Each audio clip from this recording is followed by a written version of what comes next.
మోడీ గారు. ఇంకా మా జగన్మోహన్ రెడ్డి గారికి మీరు కాపాడతారా సార్? ఎట్లా కాపాడతారు సార్? మీరు ఓ చంకలో మీరు చంద్రబాబును పెట్టుకొని ఎట్లా సార్? అవినీతి పోవడానికి మీరే అన్నారు. అదేమంటే సింపుల్గా దేవుడు నిన్ను కాపాడుగాక, దేవుడే కాపాడితే అన్ని మీరు ఎందుకు సార్ ప్రధానమంత్రిగా? అది అమిత్ షా హోమ్ మినిస్టర్ ఎందుకు సార్? అంటే దేవుడు వచ్చి కాపాడతారు తప్ప ఇక చంద్రబాబు చేతుల్లోంచి మీ వల్ల కాదనమాట. మీ వల్ల కాదనే మీరు మాట్లాడలేరనే, మీకు చంద్రబాబు నాయుడు అంటే భయమనే నేను ఒక మహానుభావుడిని నేను వేడుకుంటున్నా, లెటర్ రాయబోతున్నా. ఆ మాటే భారతదేశ సర్వోన్నత న్యాయస్థానంలో అధిపతి, supreme court chief justice Shri Shri Shri Chandrachud గారు. ఆయన మోస్ట్ హానెస్ట్. నేను చూసా చాలాసార్లు. అంతకుముందు కూడా చిన్న వాళ్ళను కూడా ప్రభుత్వాలు జైల్లో పెడితే ఆయన దగ్గర చూసి ఇది తప్పు అని జర్నలిస్టులు కూడా బయటికి తీసుకొచ్చిన మహానుభావుడు. అంత గొప్ప హానెస్ట్ జడ్జి. నాకు ఆ నమ్మకం ఉంది ఆ జడ్జి మీద. వాళ్ళ నాన్నగారు కూడా చాలా గ్రేట్. చాలా సంవత్సరాలు ఆయన కూడా చీఫ్ జస్టిస్ అయ్యాడు. ఇప్పుడు ఈ మహానుభావుడు చంద్రచూడ్ ఒక్కడే ఈ భారతదేశంలో ఎవడు ప్రాణమైనా కాపాడగల సత్తా ఆ మహానుభావుడికే ఉంది. ఆ మహానుభావుడికే నేను లెటర్ రాయబోతున్నా. అయ్యా, ఏమడగట్లా మేము, న్యాయం కూడా వద్దు, ఆంధ్ర రాష్ట్రం రండి, ఒక రోజు తిరగండి.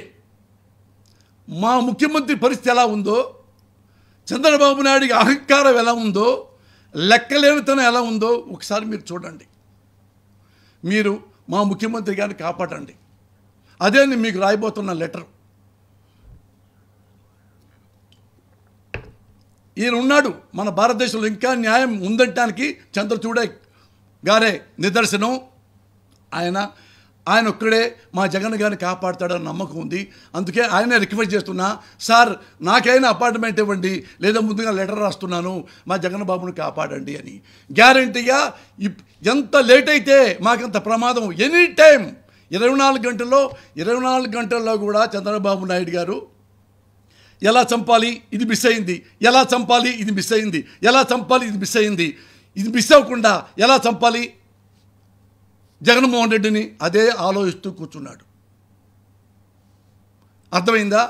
అందుకని నేనేమంటున్నా అంటే ఆంధ్రదేశ ప్రజల్ని దయచేసి ఇలాంటి దుర్మార్గుడికి, ఏది ఎన్టీ రామారావు చంపిన దుర్మార్గుడికి, రంగాన్ని చంపిన దుర్మార్గుడికి 23 సిగ్గు లేకుండా పబ్లిక్గా జగన్మోహన్ రెడ్డిని సైకో అని, జగన్మోహన్ రెడ్డి రౌడీ అని, జగన్మోహన్ రెడ్డిని అవినీతిపోవడం చెప్పి ఆయన ప్రజలు ఇచ్చిన 23 ఎమ్మెల్యేని నువ్వు సిగ్గు లేకుండా మొదలుపెట్టి కొని ఇంకా అతని మీద నువ్వు అవినీతిపోవడం చెప్తావా?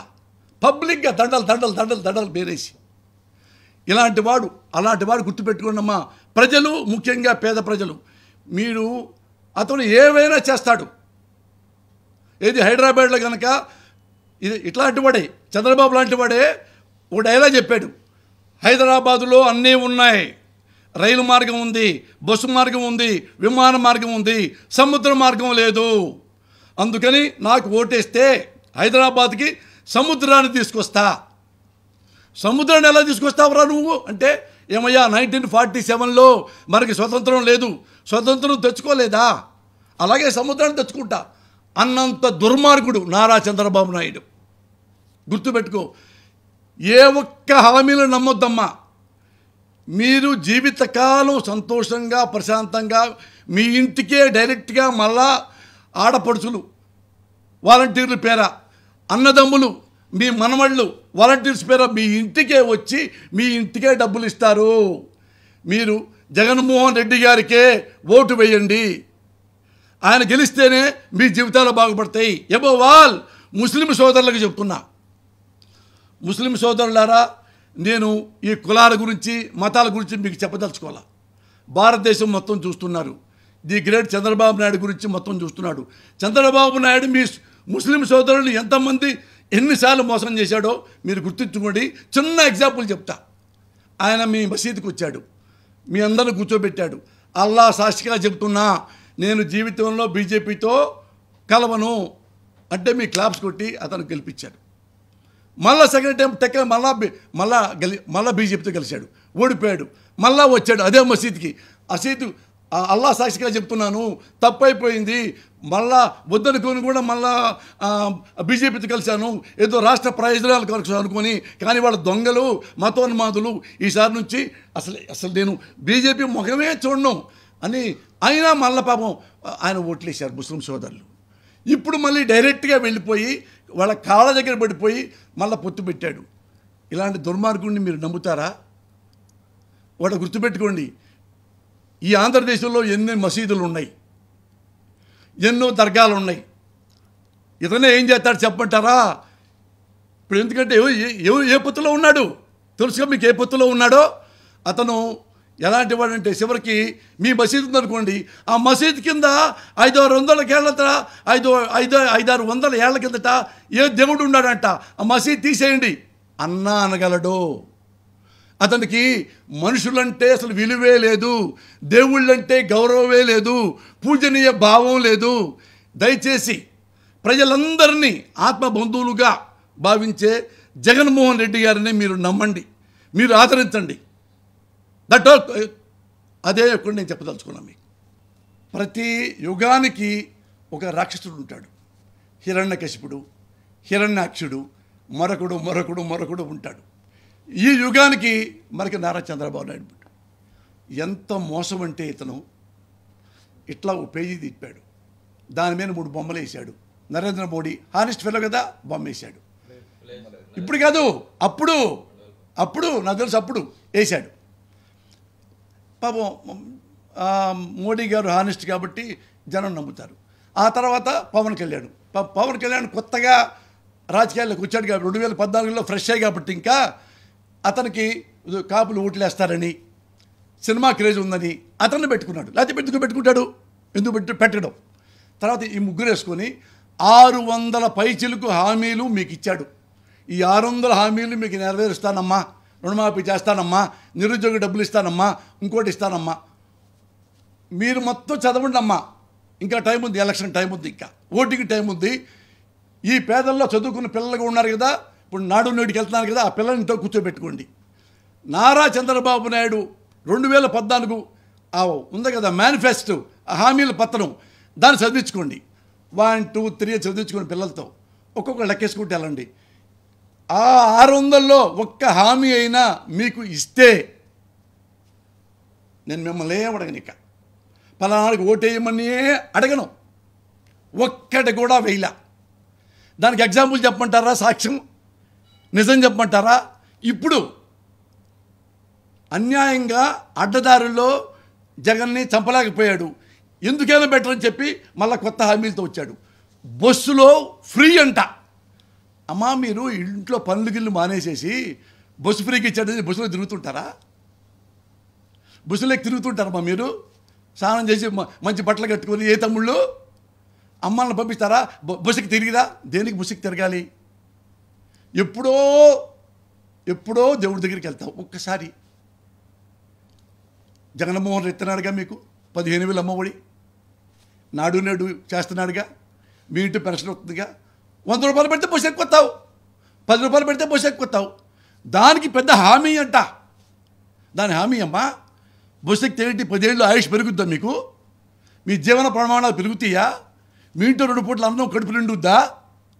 బస్సు అంట ఎక్కండి మీ ఇష్టం, పో నేను ఎక్కిస్తా. ఇది హామీయా?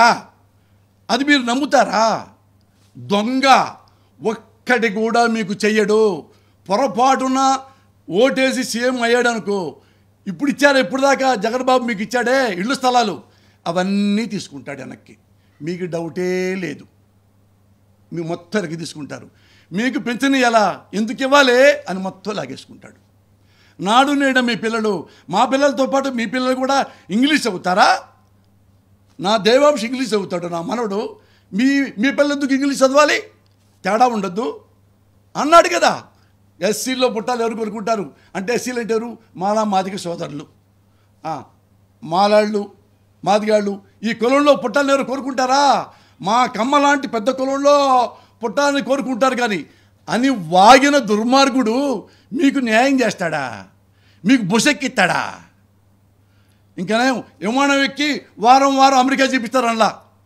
ఏదైనా చేస్తాడు హైదరాబాద్ సముద్రంలాగా. దుర్మార్గుడు, అస్సలు నమ్మొద్దు. ఎందుకు చెప్పంటారా? మోడీ గారు ఇప్పుడు మన వచ్చింది కదా మేనిఫెస్టో కొత్తది, అందులో ఇదివరకు ఫస్ట్ 3 ఉండే బొమ్మలు, మోడీ, పవన్ కళ్యాణ్, చంద్రబాబు. ఇప్పుడు 2 ఉన్నాయి. ఎందుకు చెప్పండి? ఇప్పుడు 2 ఎవరికి ఉన్నాయి?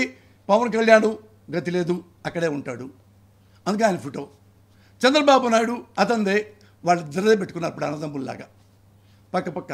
మరి మూడోది మోడీ ఏమైంది చెప్పండి? మోడీ ఏముందో చెప్తే మీకు ఒక్కోళ్ళకి 100 రూపాయలు ఇస్తా గిఫ్ట్.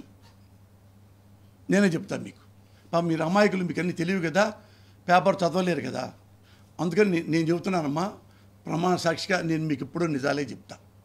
నాకే ఆశలు ఆశయాలు లేవు. నేను అన్నీ ఉన్నవాడిని. దేవుడు నా పెళ్ళాం బిడ్డలతో సంతోషంగా ఉన్నా. తల్లి సాక్షిగా మీకు ఎప్పుడు ఒక్క మాట కూడా అబద్ధాలు చెప్పి రాంగ్ రూట్ నేను పట్టించను తల్లి. ఎప్పుడైనా ఒక అబద్ధం ఆడా పోసానంటే వచ్చి చెప్పుతో కొట్టండి నన్ను. అది చెప్తున్నా. మోడీ గారు ఏమన్నారో తెలుసా?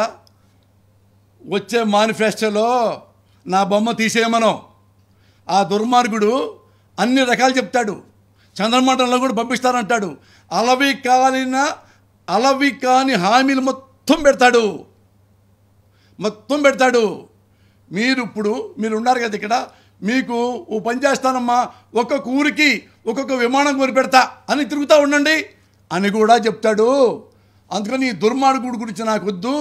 అందుకని ఏమయ్యా నారా చంద్రబాబు నాయుడు, నీ మేనిఫెస్టోలో నా ఫోటో తీసేయి, నా పరువు పోయిద్ది. నువ్వెట్టు హామీలు ఇవ్వలేవు, పోయినసారి కూడా ఇవ్వలేదు, అన్పాపులర్ అయిపోయా. నా జీవితాన్ని నాశనం చేయకు, మా బీజేపీని నాశనం చేయకు. నువ్వు చావు, ఏం చేస్తావు? నీ బొమ్మ వేసుకో, నా బొమ్మ మాత్రం వేయద్దు. వార్నింగ్ ఇస్తే గతి లేక మోడీ గారి బొమ్మ. మోడీ గారు ఎట్లా తెలివితేటలుగా రియలైజ్ అయ్యారో మీరు అలాగే రియలైజ్ అవ్వండి. మోడీ గారు ఎంత తొందరగా బుద్ధి తెచ్చుకున్నాడో మీరు కూడా అంత జ్ఞానం కలిగి ఉండండి. చాలా జాగ్రత్తగా ఉండండి. ఇది ఎబో వాళ్ళు వాడు వచ్చాడు ఒకడు, వాడెవడో కోమటి జయరామ్ అంట, ఎన్ఆర్ఐ అంట, కమ్మ నాయకుడు అంట.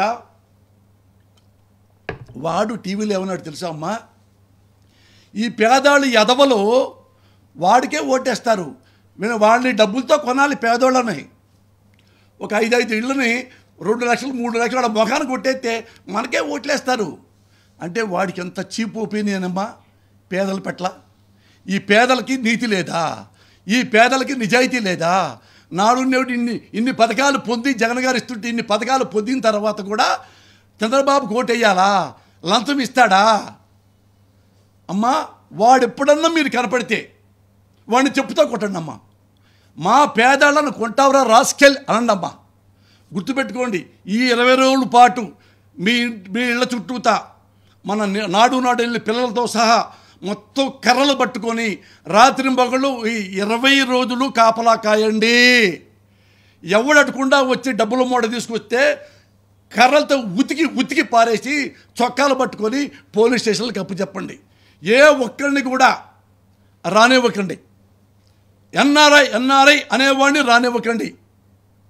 వాళ్ళందరూ మా గ్రూప్ అన్నమాట, కమ్మ గ్రూపు.